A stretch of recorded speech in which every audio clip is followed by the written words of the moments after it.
There's so much going on here in our ceremony, our celebration today, that I'm going to have to cut my homily in half.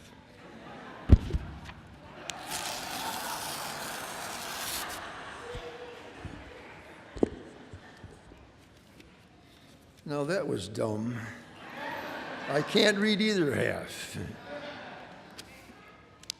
Well, I heard somewhere that a good preacher should take with him to the pulpit the scriptures in one hand and the daily news in the other, and show how people can relate them. Well, that's a real challenge if you read the newspapers and remember the scriptures. Did you notice how in our scriptures today there was so much talk about rejoicing and joy? In that first reading, Isaiah said, I can only read half of it, but Isaiah said, "Rejoice with Jerusalem and be glad because of her. Exult with her." And our response to that was, all the earth cry out with joy to the Lord. And in the gospel, when the apostles came back from their first mission, it said they rejoiced because of the effects that they had. Well, if you look at today's times, there's very little rejoicing in them. The news is about the San Francisco airport jet crash that killed 2 and injured about 180. There's another article about the sexual abuse claims.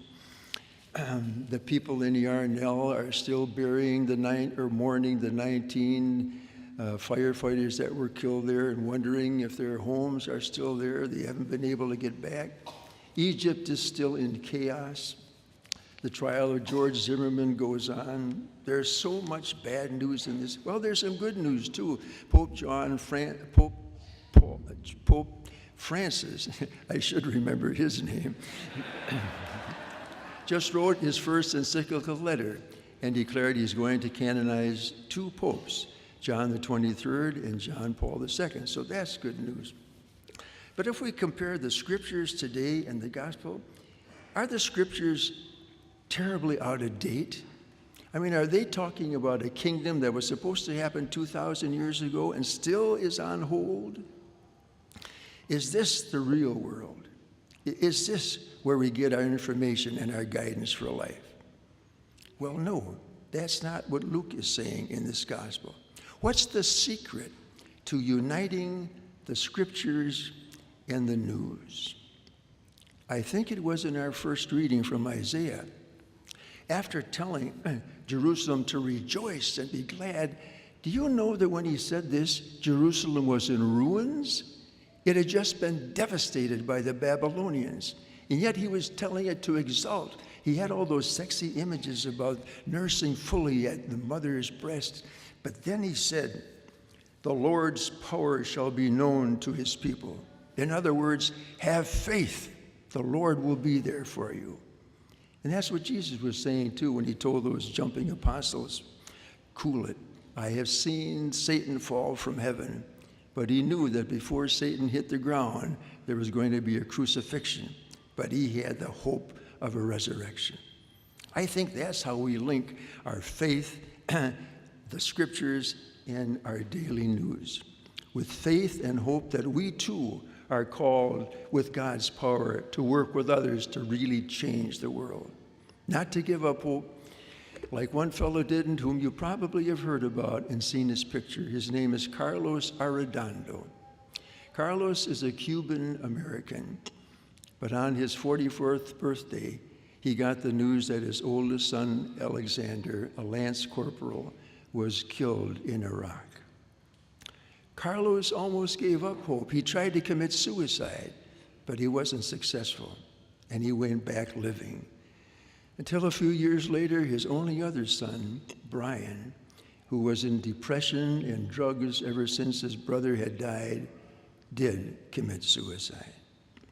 But Carlos didn't give up hope. He grabbed life, and he was there at the finish line of the Boston Marathon with 200 flags that he was giving out to the runners in honor of his 2 sons.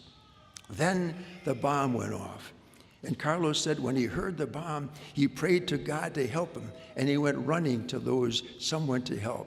He ran to a young man whose both legs had been blown off by the explosion.